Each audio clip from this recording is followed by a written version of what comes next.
Hello, everybody, and welcome to the Encore Offstage podcast. This is a conversational podcast where we talk about all things theatre. I'm Ben Bradley. I'm Lucy GAZZARD. And I'm Adam Guest. So this week, Adam, what are you up to this week? Well, I am going to be talking to a pair of performers in the same family. So I've managed to get hold of Toby and Amy Bradford, who are father and daughter. So we're going to have a chat with them and talk about their experiences and things. That's exciting. Lucy, you've got one of your topics for us. I do. I've got a topic on musical theatre composers this week. Ooh. Oh. Strap in for another history lesson there, I think. Right. And I'm bringing you a quiz, which I think this week we should start with the quiz. Go on then, let's do that then. Are we all happy? No caution to the wind. Okay. I'm going to be asking you to name the shows based on the first line of the opening number. Right, that's me out. I was just about to say, I think you're going to beat me on this one. I don't know. Okay. I thought I beat you on some of the other ones, and apparently not.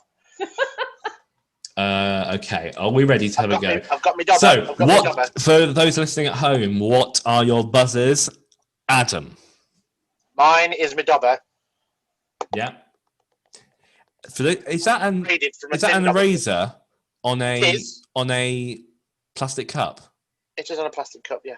It's actually a dog treat. The budget that we have here is incredible. Well, I've upgraded from a thin dobber to a thick dobber. You got a thick dobber. Good. Everyone likes a thick dobber. So Lucy, a thick dobber. Right, put it back on track now. Lucy, what is your buzzer? One xylophone key. A small piece of a xylophone. I think your work had an entire one and has cut it up. I reckon so. I've only got like the one. Where's the rest of it? and it's got holes in it apparently according to your virtual background because it cannot work out what to do. Right, so let's give this a go. So I'm going to be reading this out, and I'm going to read out 4 multiple choice answers. Buzz in after them. Okay. What if we know the answer? Can we, or do we have to wait till the question? Yes. You must wait. Oh, okay. Wait. Oh, he's firm. Here we go. It's firm. Number 1. Every story, tale, or memoir. Every saga or romance. Is it A, The Lion King, B, Aida, C, Aladdin, or D, Evita? Oh, I've heard a hit before I heard a ping. So, Adam, what was that? Aida is correct. Well done. Next one. On the northeast tip of North America, on an island called Newfoundland, there's an airport. Is that A, Groundhog Day, B, Once on This Island, C, Miss Saigon, or D, Come From Away? Lucy. D, Come From Away. Correct. Next one. On the 23rd day of the month of September, in an early year of a decade not too long before our own, the human race suddenly encounters a deadly threat to its very existence. Is that A, SpongeBob SquarePants the musical? I mean, he was a threat to our existence, I think. B, Rent. What's that doing? C, Little Shop of Horrors? Or D, Hamilton? Lucy. C, Little Shop of Horrors. Yes, well done. You heard that before you heard mine. I heard the ding beforehand, yeah.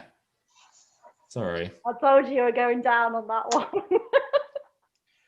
There's a war going on out there somewhere, and Andre isn't here. Is that A, Fiddler on the Roof, B, Natasha, Pierre, and the Great Comet of 1812, Anastasia, or Cabaret? Lucy? Cabaret? No. Oh, I bet it's Adam. Is it B? I can't even remember what the name of it was. Natasha, Pierre, and the Great Comet of 1812. That's the one. That well-known musical. It is. Well done. Ah, okay. You got it down, Lucy. You got it down. Next one. I'm going to read this with as much expression as I can muster. Oh, woke up today feeling the way I always do. Is that A, Dear Evan Hansen, B, Kinky Boots, C, Godspell, or D, Hairspray? Oh, Adam. Hairspray. Correct. Good morning, Baltimore. What got today? Did you like my reading of that line? I thought, yeah, it threw me completely. I think I should be the next Tracy Turnblad. Are you blind when you're born? Can you see in the dark? Natasha, Pierre, and the Great Comet of 1812 is back. Annie, next to normal or cats? Adam. Cats. Of course. Yeah, obviously cats. December 24th, 9 p.m. Eastern Standard Time. Is that Rent, Come From Away, Groundhog Day, or Jersey Boys? Lucy. I'm going to go with Groundhog Day. Incorrect. Ooh. Adam. Rent. Of course, Oh, yes. yes. Lucy, weren't you doing Rent?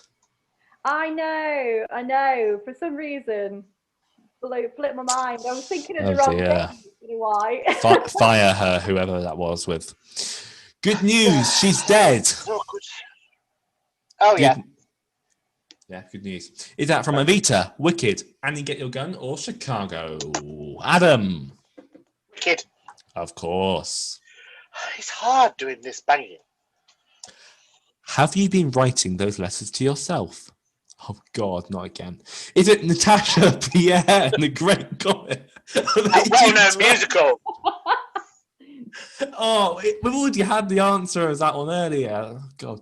Hamilton, You're a Good Man, Charlie Brown, or Dear Evan Hansen? Lucy.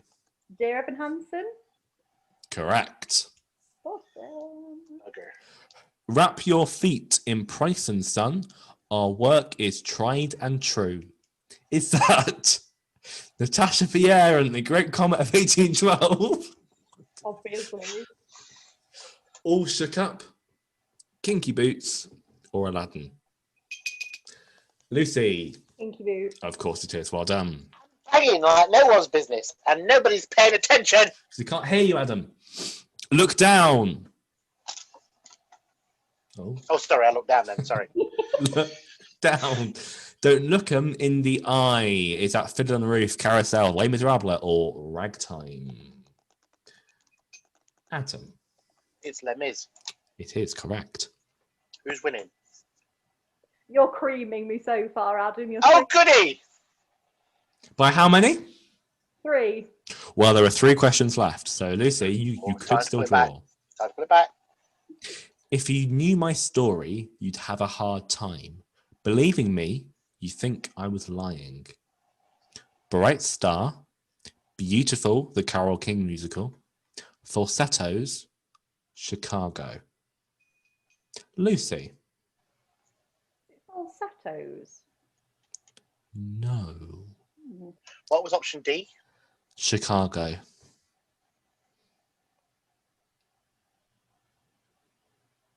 Ooh. Can you say the options again, please?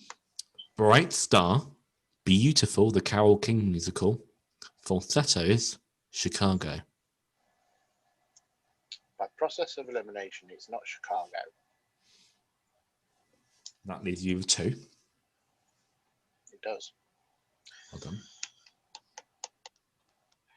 Would you like me to... I can't give you a clue with that, I'm sorry. I'll take a punt. Okay. Bright Star. Correct. Hey! I think now that means Adam's now completely won. Lucy can't even draw, so it's close. But if we count up the numbers of question correct, at the end it might be different. Right, Mama who bore me, Mama who gave me no way to handle things, who made me so sad.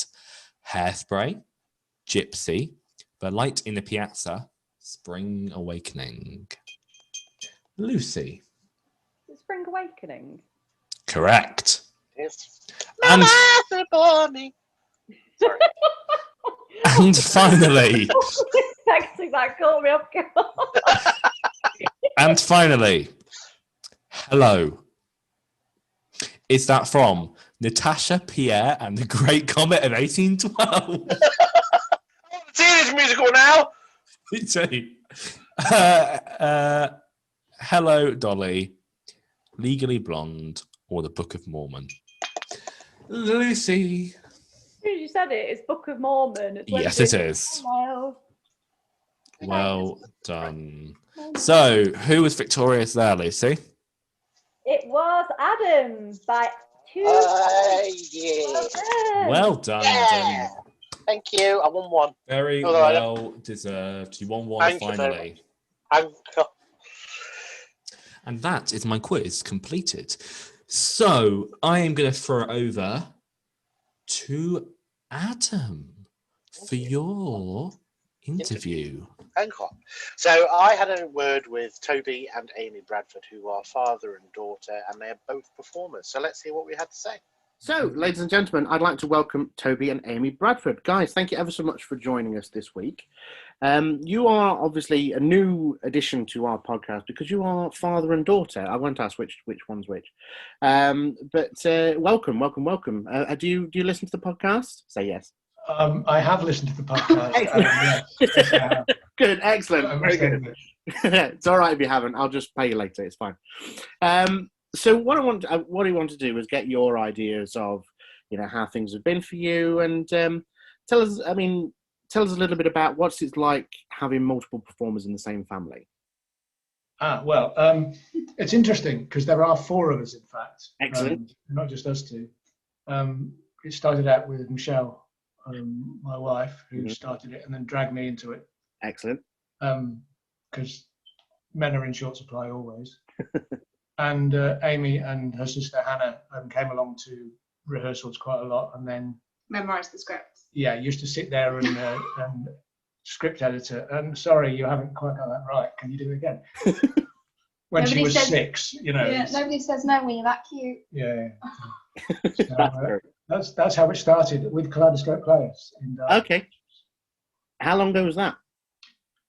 Late 90s, was it? Yeah. Because we moved to Derby in 96 and Michelle started about 97, 98, something like that. Cool. Yeah, so I was about 4 when I started going to rehearsals. Right. Yeah. So Toby, was it that got you interested in acting and performing, or was it something? Well, it's one of those. Always wanted to do it from when I was tiny, from when I was 4, but never had the bottle really. I did it a bit at junior school, very small amount. Okay. And then didn't get back into it. It was always something I said I would do when I stopped playing rugby or other things that I was doing. Yeah. And did eventually do it, and it's been fantastic. Yeah. And obviously we're going to come on to it in a bit, but you've obviously gone from amateur to more professional things as well. Occasionally, very occasionally, which is great. And we'll come on to that in a minute. But Amy, was it that you had from going to rehearsals and seeing what your mum and dad were doing to wanting to do it yourself, or was it something again you always wanted to do? Well, I don't really remember not doing it. It wasn't. I didn't really have time to think about it. I was at rehearsals, and then I started doing shows at 7. So my first pantomime was Dick Whittington, and my first show I was an Oompa Loompa in Charlie and the Chocolate Factory. So and then I just got the bug, and now if I don't do shows, like over this quarantine, I get a little bit jittery because you don't get the buzz from it. But yeah, I never had time to think about it. I just did it. And is that all through Kaleidoscope as well? Yeah, I haven't really branched out that much, but that's probably because on one hand I like KP, and on the other hand, it's been the whole family's been in it. So it's a fantastic family group. Yeah. It's just really welcoming, which is why Michelle sort of joined it and got us involved, and it has been a great family to us. Oh. But of course, in Derby, it's been difficult. The last sort of preempting your questions. The last couple of years have been difficult because obviously we had the Guildhall closing. Yeah. Before COVID, so Kaleidoscope, who have been renowned for their pantomimes, because Tina and I have written pantomimes, and Kaleidoscope generally have been the first group to perform. But obviously there's not been one this season, but Kaleidoscope didn't manage to get one out last season because they didn't have a venue to perform it. Because we've always used the Guildhall, and then not suddenly... Always. All right. When we were really, really little, they used Well, I don't remember that, do I? Now let's not have a domestic on camera. All right, it's okay. Can I just say that I'm going to get you signed and waiver to say that it's not my fault if you start having an argument? Okay. Amy, in advance of this, she sent me a picture of you two together in pantomime of King Rat. Was that your first time together on stage, or was that just one time? That was Dick Whittington's. That was Dick Whittington. So I was King Rat, and you were. You can see me holding Amy in one hand, basically. She's so little. She was also an Oompa Loompa. I played Willy Wonka and Charlie in the Chocolate Factory. That was the season before. That Charlie. was the season before. Okay. Factory was the summer But before. she has played my sister. Yes. And my brother. Or I played her brother twice. Yeah. Because I was Honk in Honk. Okay. Ugly in Honk. I can't remember what that was. Ugly in Honk, and Amy and Hannah both played my sisters, and Michelle played my mum. Every time I came off stage, because we had to bully him, I had to give him a hug because I felt really bad. I like it. And I played what's the fool in Dick Whittington called? Oh, Idle Jack. Idle Jack. Idle Jack. I played Idle Jack when Amy was Dick Whittington. Yes, because you're not. No, it's not brother, is it? No, because I get confused. It's about confusing. 12 years. I shouldn't. About 12 years after I did my first pantomime, which was Dick Whittington as a rat, I then played Dick Whittington, the lead, in the same pantomime, which was quite nice. That was unfortunately the year when we were under about 15 feet of snow. So nobody. Oh yeah. Yeah. It was unfortunate. Now you write pantos, don't you, Toby? I do write pantos. Well, I haven't written one for a few years. Tina Webster, who was the director and chairman at Kaleidoscope. Yeah. We started writing together. Basically, because when I first joined, the first performance was in The Snow Queen, and I played a silly captain of the guard and a talking reindeer. The front end, obviously. Of course, yes. Yeah. I'd hate to if you had the back end.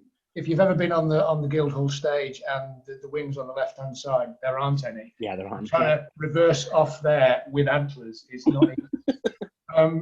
But yeah, so, and the struggle to find a pantomime that fitted the group. Yeah. So I thought, well, I do writing because I've been a journalist for a long time and writing things. So I thought, I can do that.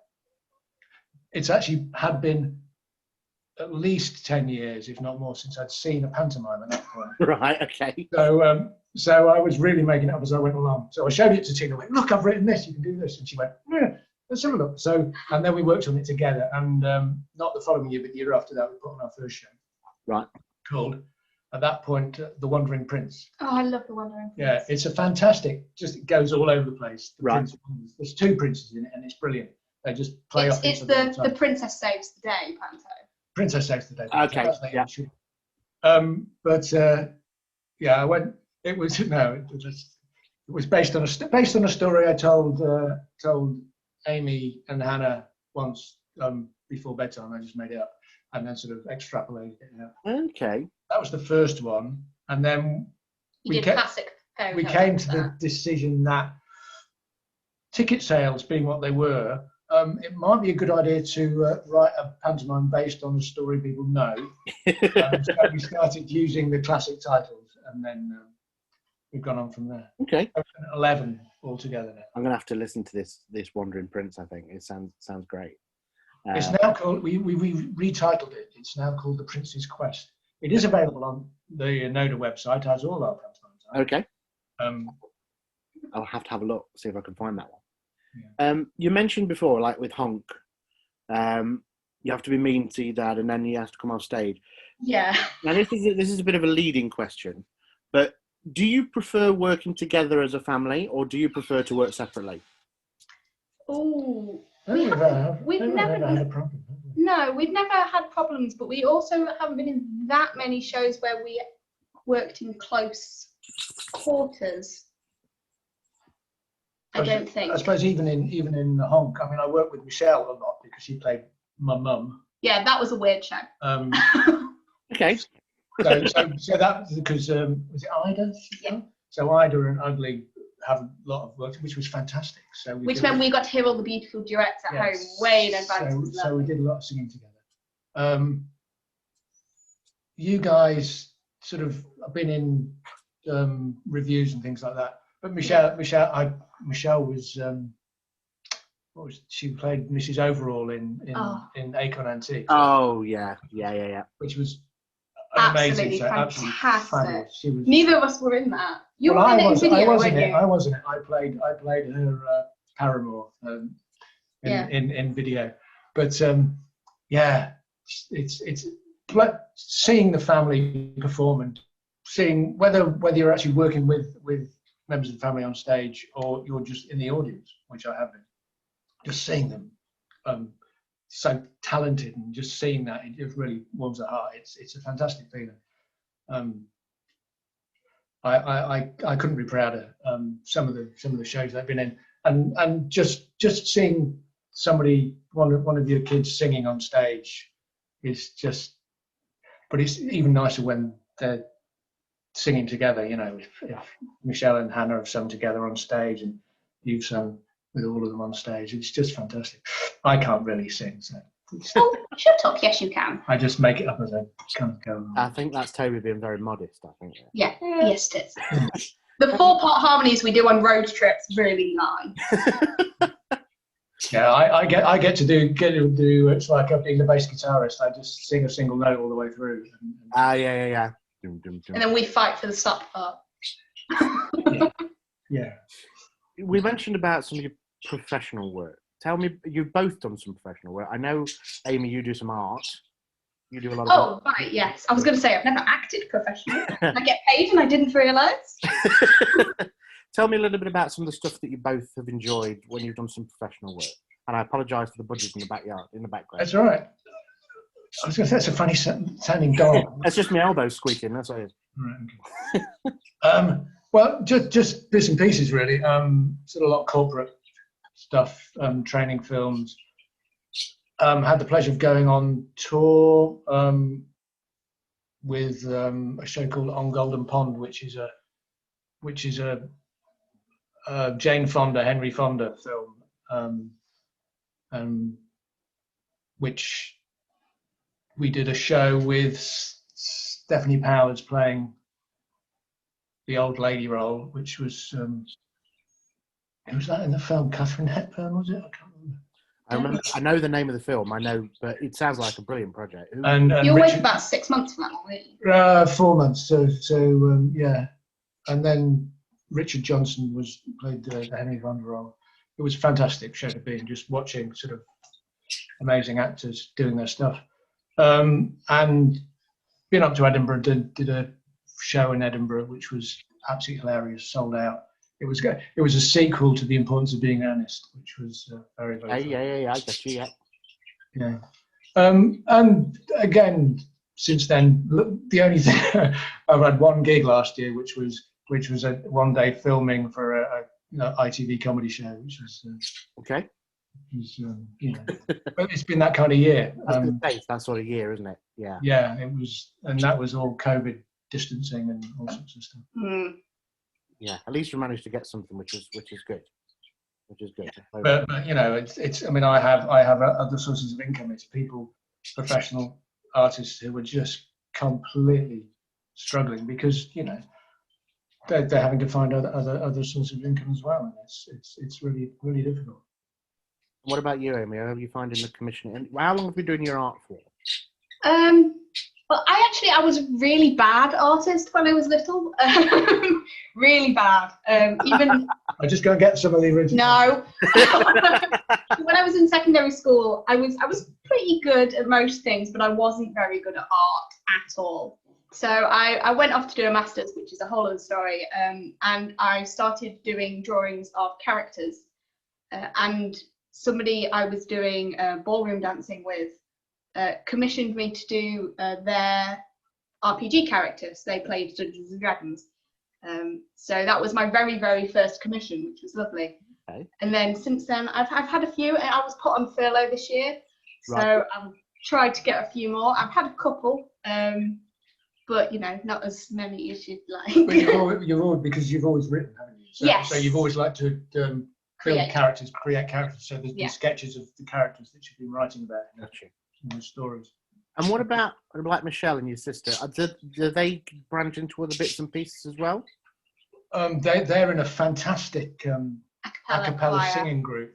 Right. Okay. Called Cantado, and they've just started rehearsing online. They've got all the equipment so they can do real-time rehearsal, which is fantastic. They started that a couple of weeks ago, and so we have the sound of beautiful singing in the house quite a lot of the time. Yep. None of it from me, but yeah. Well, that's it's less at the moment. It's because you're working and on meetings. That's true. This brings me on to the next question I was going to ask, which is, obviously, we can't talk about anything without talking about lockdown and COVID and everything else. Okay. Yeah. How have you both managed, well, have you all managed to stay motivated during the whole period? Because being artists, it does require an extra lot of motivation. So what have you done anything extra or special to do to get around that?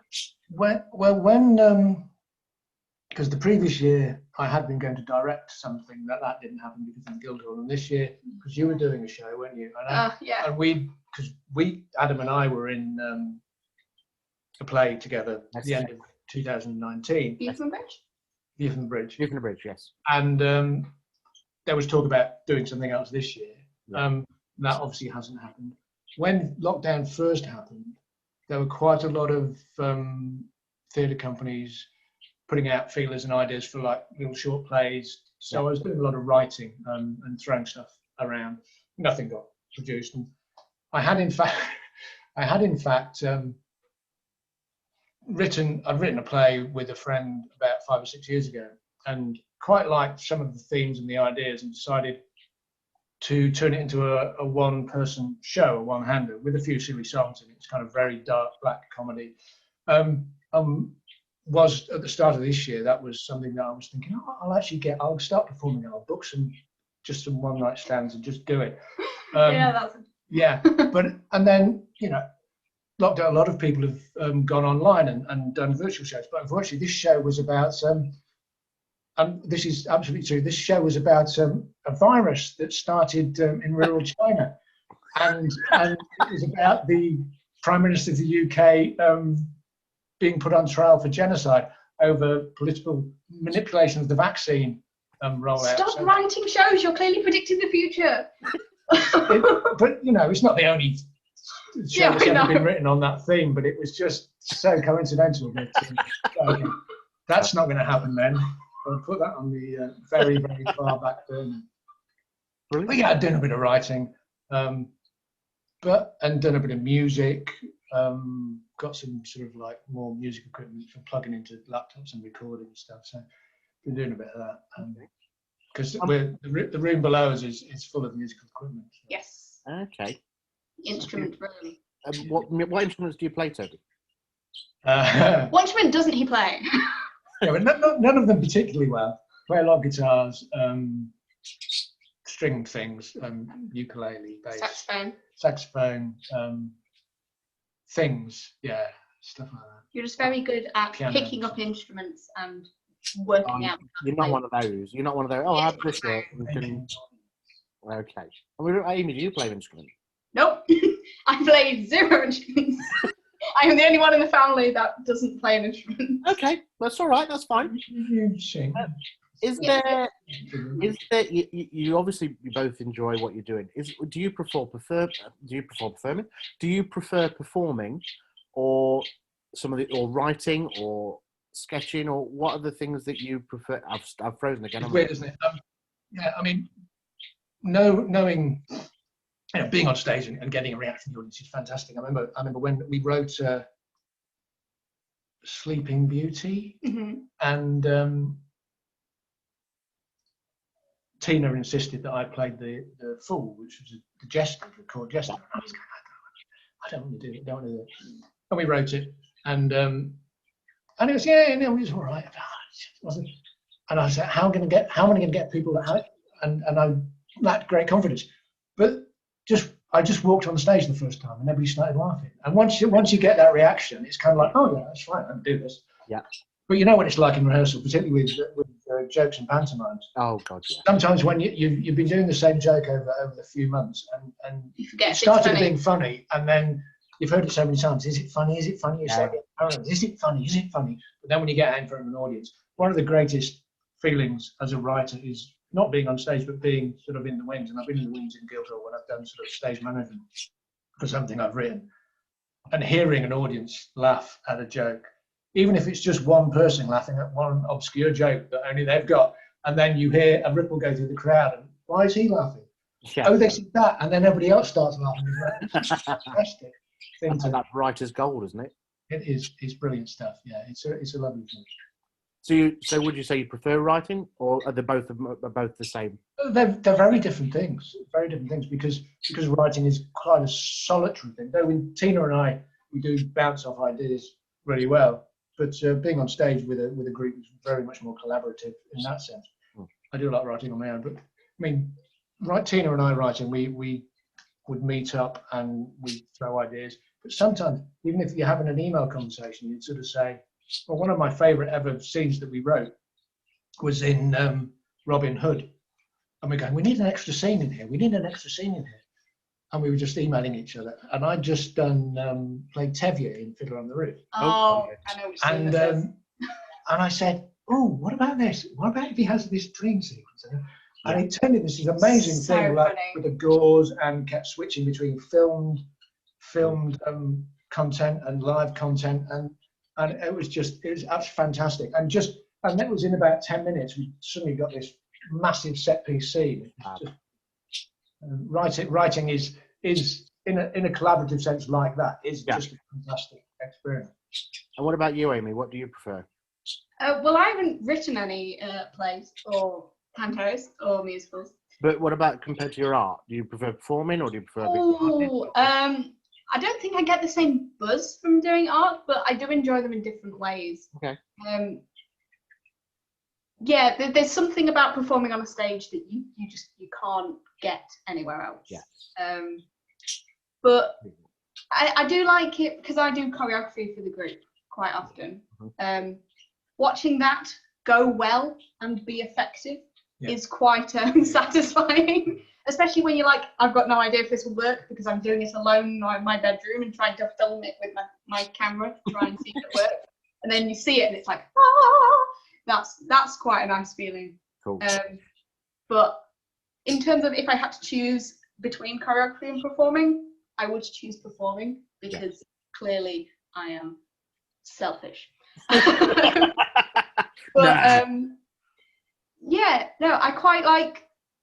I like art and performing in different ways. They're not my art is quite meditative because I do a lot of detail work, whereas performing is the opposite almost. It's action, it's lively, it's exciting. Okay, that's great.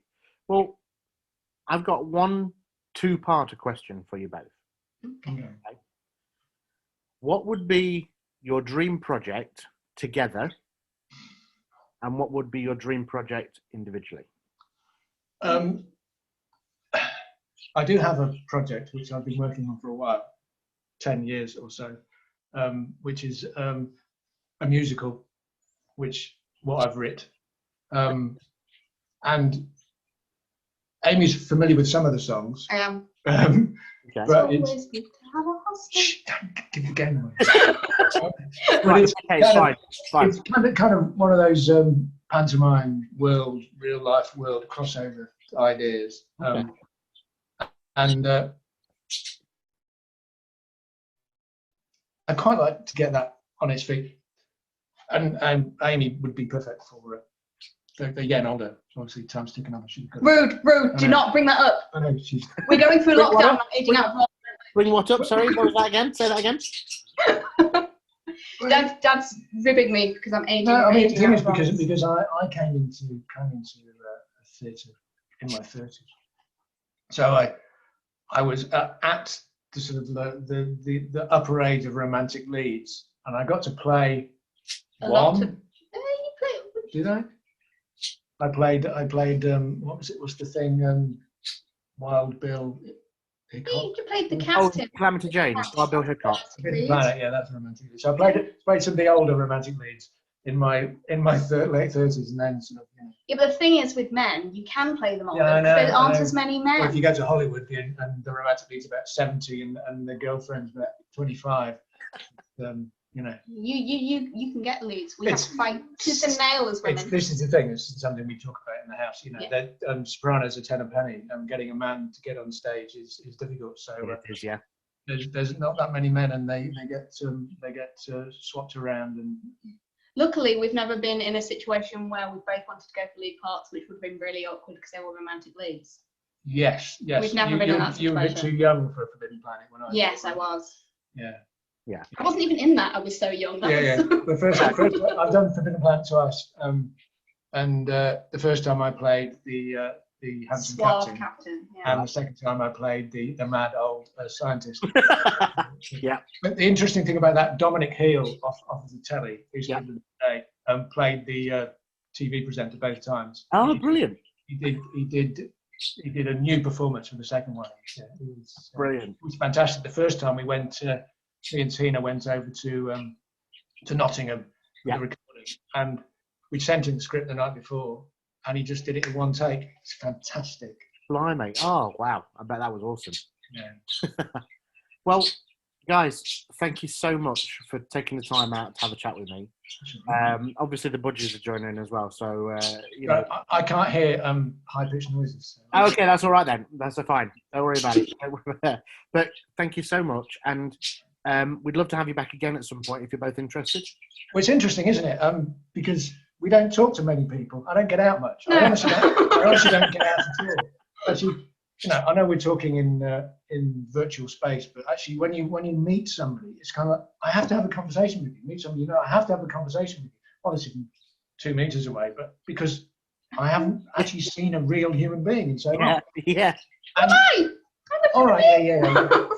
But you know, and seeing you and talking to you, Adam. You know. Yeah. Oh yeah. I like Adam. I quite miss Adam. Yeah, I miss you guys. Lovely talking to you. Likewise, guys. Well, it's lovely to see you both again. And thank you so much again. And we'd love to have you back on if you have cool. to. Yeah. Not like we're going anywhere. Well, this is true. So I at least know roughly how I can get hold of you. But no, thank you guys, and I'll see you again soon. Okay. Cheers, Adam. Bye, guys. Bye. So thank you, Toby, and thank you, Amy, both for spending your time with us, and we look forward to hearing from you again soon. Absolutely. Now it's time to hand over to Lucy. Lucy, what have you got for us this week? So today, I thought it might be quite nice to go through musical theatre composers, and we can all. This is just my little list. You may have like different people, so by all means, throw them in. Is this a sit back and listen to Lucy topic? No, you can input on this one. Oh, okay, cool. Right. Well, I'd say right. Me. But I want to kickstart with Stephen Sondheim. Oh, legend. Sondheim. So, of course, he's well known for works such as Into the Woods, Sweeney Todd, Company and Assassins. So he's an American composer and lyricist. And I think you'd all agree, his works are some of the most fiendishly difficult piano parts.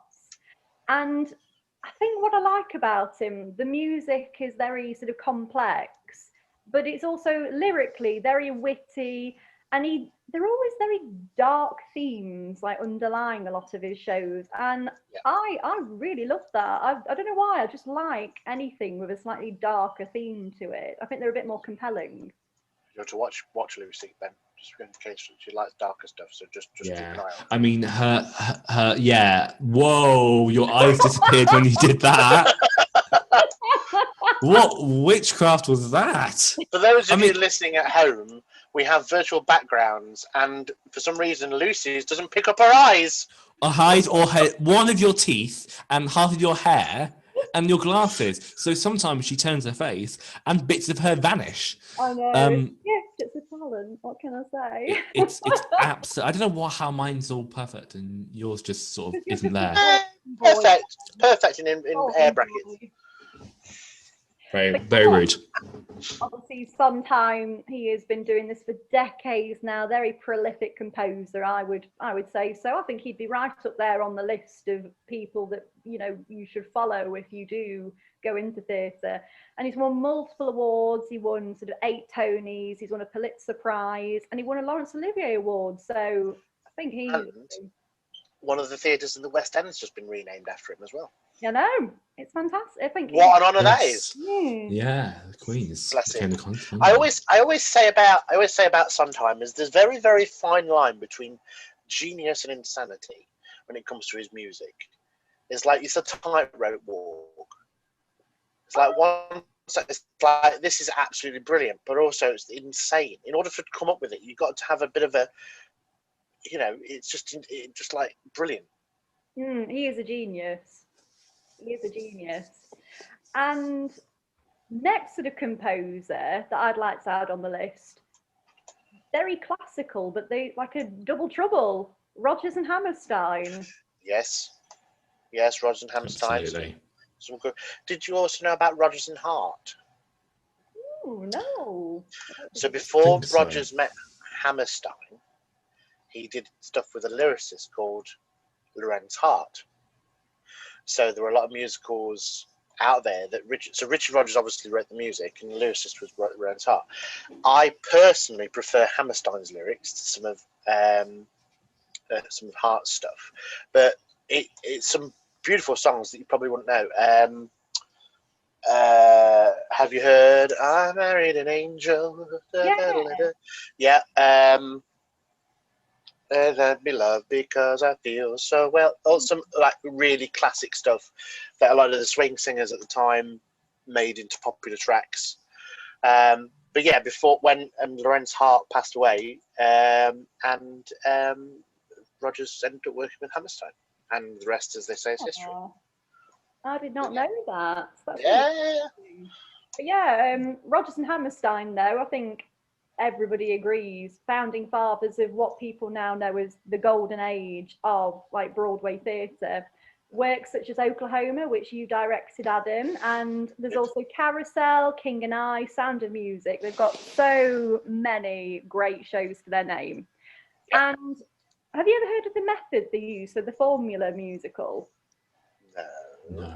So they use sort of what a lot of people coined sort of a formula musical. So they had sort of a baritone as the lead with a supporting tenor as the male cast, and then for the ladies they'd have a soprano with a supporting alto. And it was to sort of make sure that sort of the casting was very sort of easily done, because you knew what you were looking for with your voice cast. But Fair enough. It's odd, isn't it, though, because it's now changed. You've gone from sort of baritone leads to tenors for men, and the women, it seems you've moved away from sort of, classical soprano to belters. I think it's interesting how it's evolved. It's weird, isn't it? From that. What composers would you two add to the list then? Composer or double acts? Well, double acts. I am including double acts on here as well. So you can't really do it without mentioning Andrew Lloyd Webber, can you? Oh yes, Andrew Lloyd Webber. Along couple that with Tim Rice most of the time. Yeah. And you're in for a good show.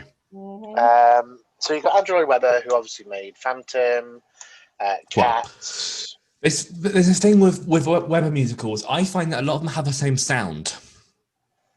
I think they have a distinct sound. I think you could listen to a piece of Webber and you could go, "That's a Webber musical." A lot of clunky sort of brass and screeching brass and strings in there that are flesh things out. I think it expands on the orchestra a bit. It makes it a bigger, fuller pit almost in a Webber production. Yeah, I'm not. See, with Lloyd Webber, a lot of people have said, not necessarily me, but a lot of people I know have said that he's a bit lazy because if his music repeats itself over and over and over again. So some of the songs aren't very varied. I mean, take All I Ask of You. And it just does it again and again and again. Yeah. Phantom of the Opera. Ba ba ba ba ba ba. There's themes throughout, but a lot of it is very samey. Whereas for someone like Sondheim, every time you hear a number, there's a theme somewhere, but also it's different every single time. There's something varied. I think that's what I mean by a sound to Webber, is that there's this repeated motifs that are just constant. And some shows that works, because some shows that can tell the story really clearly. Take Jesus Christ Superstar.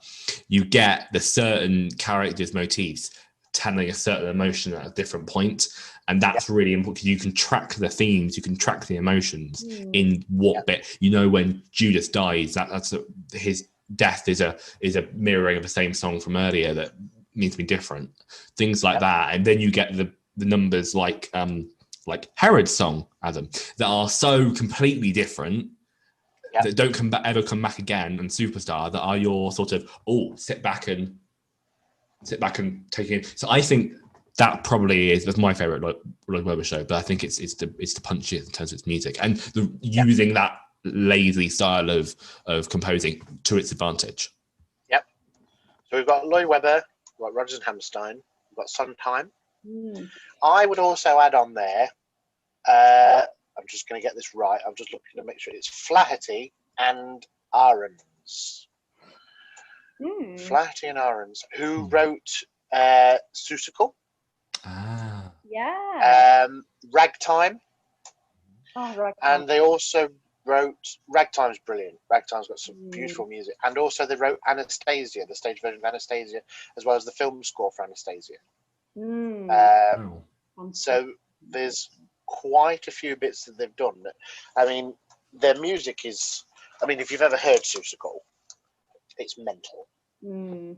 But also, it's crazy, but I enjoyed it. Yeah, it is crazy. It is crazy, but the music's brilliant. It's very catchy. It's very memorable. But there's some standout, beautiful numbers as well, and the same with Ragtime. So I would add them to the list as well. I don't think you can go much further without talking about Alan Menken. Obviously, the Disney composer. I've got two male solos, obviously incredible for Disney music, and then transferring that music that he wrote for the films to the stage versions, to a smaller band. Work incredible. And Tim Minchin, I can't go very far without saying Groundhog Day, Matilda, fantastic, fantastic. Tim Minchin, very much so. Just as a performer on his own as well. And knowing, I think he has a greater understanding of being a performer. I think that allows him to write more convincing music, because he gets it. He knows what that feeling is like. And I mean, the music for Matilda is brilliant. It takes the story so well, and it's brilliant, spectacular. But yes. Pushing back on Alan Menken for a second. Yes. You mentioned Disney. I think what a lot of people forget, though, is that he actually did Little Shop of Horrors as well. Of course. Yeah, he did, yeah. He used his main bags, like Little Mermaid. Notre Dame. Now, Notre Dame, I think. It's the soundtrack is phenomenal for absolutely. Notre Dame. It may not be everybody's favorite Disney film, sort of story-wise, but musically, that soundtrack is spectacular. Now, I'm going to admit something here. I don't know Hunchback very well. I've never seen it. All I know is the Hell song. That's all I know. The Hell song. But I don't know it at all. So I need to get clued up on it. Obviously, Nottingham Operatic are taking it on, so that could be a challenge for them. I've got a few here. I found out just whilst we were talking, just to have a listen to the conversation. You've got George Gershwin, of course. Leonard Bernstein, who Stephen Sondheim learnt from. Irving Berlin, Cole Porter, Jason Robert Brown, who wrote The Last 5 Years. Stephen Schwartz, who did Pippin and Wicked. Yes. Kendra Nebb, who did Chicago and Cabaret. And Lin-Manuel Miranda. Of course. Now, there is one person I do actually want to mention on there, because there's so many sort of men filling up sort of Broadway and West End. I wanted to mention Janine Tesori. So she's an award-winning female composer.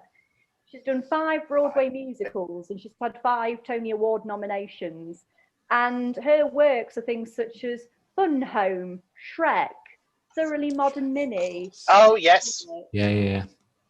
I think it'd be. Did she do Thoroughly Modern Millie? Yeah, she was involved in Thoroughly Modern Millie. And I think it'd be good to see more female composers, because Absolutely. I've only ever heard of like a long list of men, and then seeing that, and I was like, she's done so many things that I love. And what's interesting about you mentioned she'd done Shrek, and the Shrek musical is shockingly good. It's so good. I've got the DVD, I've watched it, and I've seen it live 2 years ago, and it's every time I'm like, how can you take a film that I never saw? I used to be terrified of it growing up when it came out and things, so I never really watched it. As the dragon was too scary for me, and so Shrek wasn't part of my psyche. But growing up, the musical, absolutely brilliant. There's some fantastic music in there. Yeah, and this is why I was talking about as well. I mean, very gifted to put music to that, because that was spectacular. But like I was saying with like Disney films that have been put on stage, I love the fact that they can just run with the plot more once you go on theatre, because you've got more artistic license. You're not sort of constrained by age restrictions. You can just go and take it if you want. But, absolutely. Yeah. So there's quite a few out there that people don't necessarily know about. Well, I don't know if we mentioned Robert Lopez, who wrote Avenue Q. And I always herald Avenue Q as some of the best music in on stage at any time. It's fantastic. And was it Park and Stone who wrote Book of Mormon, and they did South Park? They did. In fact, Trey Parker is really into musicals, so he's done quite a few just independent ones in his own time. And South Park, I mean, it's very controversial, but they have done some like really catchy songs in South Park. They've put a lot of effort into the music that they do in it. And also as well, another sort of person who I wouldn't have really classed as musical theatre until researching a bit more, Frank Wildhorn. So so he's done works such as Bonnie and Clyde, Dracula, Jekyll and Hyde, Carmen, and the Cyrano de Bergerac and Scarlet Pimpernel. Like, these are all like really underrated, I think. Like really people about Hamilton and Wicked. Did you also know he did a Death Note musical? What, Death Note is in the anime? Yep. No way, I did not know that. Yep. Oh, you've lost me. I don't know what's going on now. I'm going to make a note of that to watch later. I love Death Note, so I am. Wow. Death Note is an anime, and it's what a lot of people class as like a cult classic one. Okay. It was great. They did a very shocking live animation of that. Don't watch that. Watch the actual series.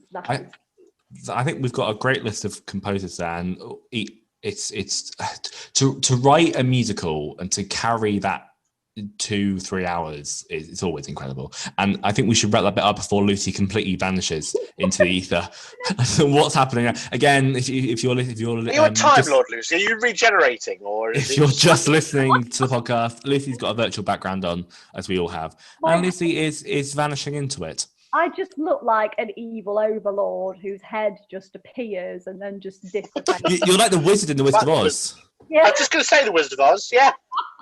Great minds think alike. Yeah, absolutely. Oh dear. But I did not know that. You've made my day with that fact, Adam. Yeah, you see. But no, Frank Wildhorn's one of my favourites. He's brilliant, and I completely forgot to mention him.